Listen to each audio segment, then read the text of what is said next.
Hi, and welcome to the NVR Non-Violent Resistance series of small webcasts. My name is Claire O'Donovan. I'm a family engagement worker and an NVR accredited practitioner. Southampton City Council have asked me to put together this series of short videos to help families who are struggling with challenging behaviours from their children.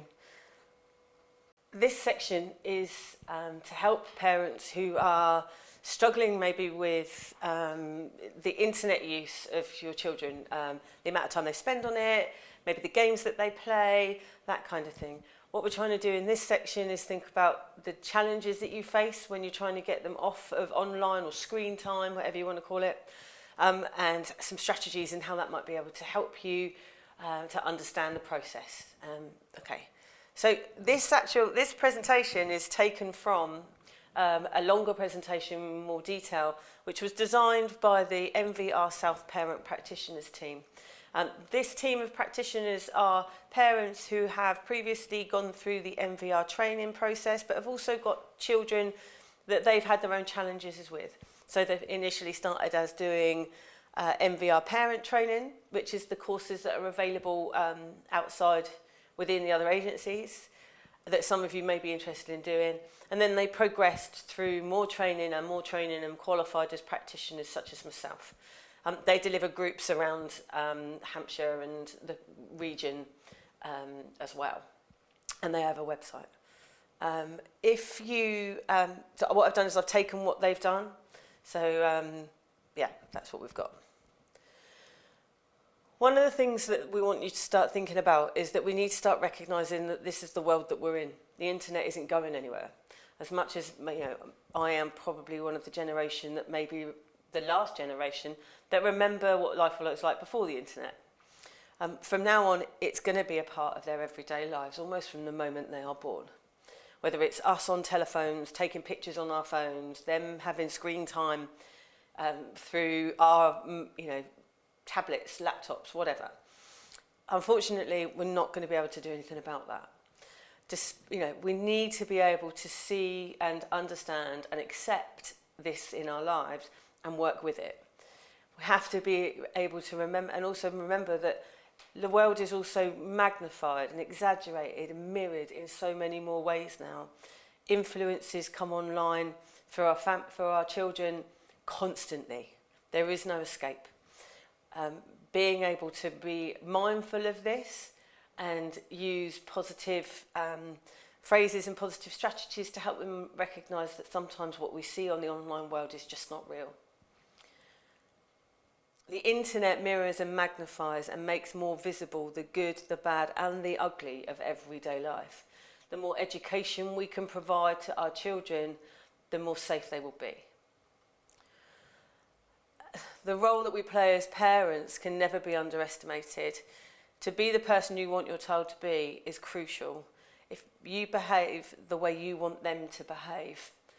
That old phrase, when I was younger, do as I say and not as I do. We know now that is rubbish and it should never have existed. Our children often end up being smaller versions of ourselves, role modelling and modelling the behaviours that we teach them. So if you want your child to be safe on the internet, maybe have downtime from the internet, not use their phones so much to communicate with people, not play so many games, then it might be that that's what you've got to do as well. Your kids are great imitators. Be sure you're showing them who you want them to be. I love this picture. We do spend an awful lot of time nowadays on life through our smartphones, trying to capture life and trying to kind of keep it for those moments. But there will never be a moment any better than actually seeing something happen. The only person in that entire picture down there that is actually watching the parade that is about to happen is the little old lady in the red circle. She's the only one without a smartphone in her hand. And that's quite nice. So what can you do about technology in the world that we live in? Get in the know about the stuff that's out there. If you're not sure what Minecraft means, or if you're not sure how Fortnite works, or you're not sure what online games there are and those kind of things, you're not sure about age appropriateness of certain games, ask. Go online, look around. There are courses in libraries for adults to become more internet aware, become more web aware.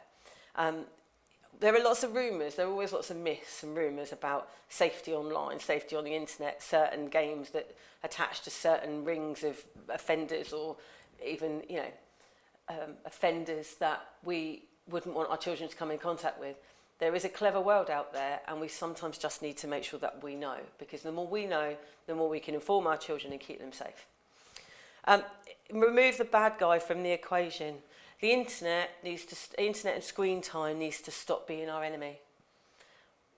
Embracing it, understanding how to use it properly is going to be key. And finally, make an agreement with the whole family. We all use the internet, and being able to agree how we do that respectfully, safely, and without it coming between us as a family is crucial. So removing the bad guy from the equation, as it says on here. You might need to adapt your thinking and thoughts on this. It may be very difficult at first, but persistence will pay off. This can work in many settings or ways, and your positivity and wording can help turn things around. Take away the negatives and use the positives. So instead of saying things like, turn it off, your dinner's ready, you could use a phrase such as, can you smell, dinner's ready?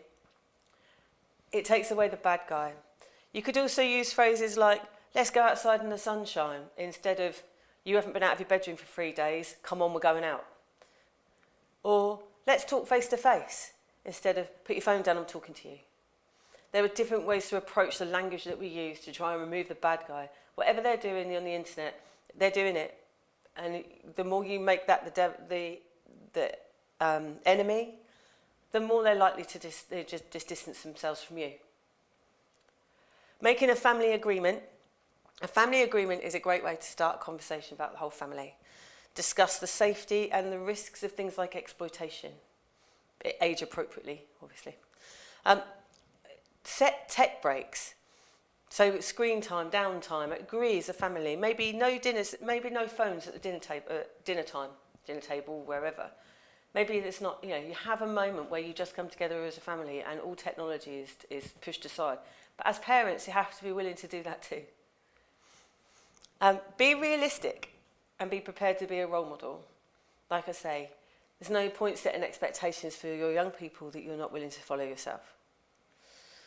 Set clear expectations for positive and safe internet use. Also make sure that if you are honest and open with your young people and children, set some boundaries around the fact that if you're concerned about the use of their screen time or their internet, if you have peaked a kind of, if you think that something might be putting them at risk or they might be putting themselves at risk, you are going to check. You want to be able to look. So agree with each other that actually there's an honesty and openness about this, and you will tell them if you're worried, and potentially ask them not to hide things. To understand what happens in the brain when internet is shut off, or when you turn off someone's Xbox and then you just get this massive explosion of, what are you doing? There's a chemical that's released in your brain when you're doing something that brings you pleasure, whether it's playing a game or watching a YouTube video or whatever it is. Or even just things like watching the football on the telly. You get so engrossed in something. That have you ever been to the point where you're so engrossed in what you're watching, the rest of the world just sort of dissolves around you? I can sometimes sit next to somebody watching the television, watching a film or whatever, and they'll speak to me, and I won't have heard anything they've just said because I'm so engrossed in what I'm watching. Exactly the same happens in your child's brain. When they're engrossed in their screen time and really getting into their games or watching their films or their favourite series or whatever it is, as soon as you come along and say, right, come on, turn that off now, we're going, that sudden shock, especially if you walk into their bedroom and turn it off for them, that sudden drop in dopamine that's in their body can physically feel like a slap in the face. Imagine if I did it to you. Imagine if you were in the middle of, some dramatic episode of your favourite soap and the electric went. Or you're watching a football match and England are about to take a penalty and they could potentially win the World Cup, and then all of a sudden your missus comes in or your partner comes in and just turns the telly off and goes, right, we're going out now. You go nuts. So would I. But we do that to our children all the time. We go, right, okay, we're ready now. And we may think that we've given them, like, you know, I've warned you 10 minutes ago we're going to leave the house. I've given you a 10-minute warning. I've given you a 5-minute warning. You've been warned enough, now we're going. None of those warnings have ever actually made its way through. The act of actually having it shut off is what's crashed them over the edge. The trick is to build a bridge. So whenever you want your child to come off their screen time, whether it be a game they're watching or a film or whatever it is, just take a minute. It could literally just take seconds to sit with them or to be with them. Ask them a question. But show an interest in what they're doing. With whatever game it is, what does that do? What's he wearing? Why are they doing that? As soon as you start to get their attention back into the real world, when you then say, actually, do you know what? We're going to have to turn this off in a minute. Finish that bit, and then we're going to turn it off because we need to go out. They are more likely to come back to you without a massive crash of dopamine and without the screaming tantrums. You've built a bridge. You've gone into their world to bring them out into yours.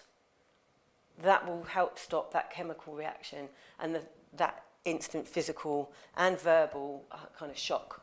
Yeah? It is, I know it sounds daft, but it is as simple as that. Just draw them out, and then you can work with having them in the room with you. They're not in the room with you when they're doing their own thing. When they're on their screen time, they're not. Oop. Okay, there are some specific NVR techniques, support within the digital world. We've talked about de-escalation. By learning a new way to remove your child from the devices, build that bridge. Communication model, open up communication, enter their world, be interested, try to learn, get them to teach you. I'm not saying that you've got to sit down with them and play these games for hours on end, but at least understand what it is that they're doing.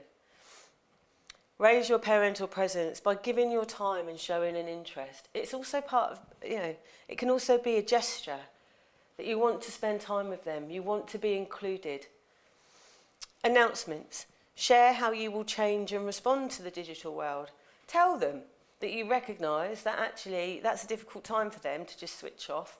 So this is what you're going to do now. Sometimes age appropriately, they're able to understand that. Vigilant care.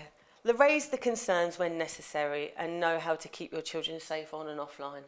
It's our responsibility as parents to be as aware as possible of what our children do on the internet, regardless of their age. So by raising your presence, by listening and watching and checking, that will help to keep your children safe. I hope that was helpful. There's a lot more information on this digital world process out there.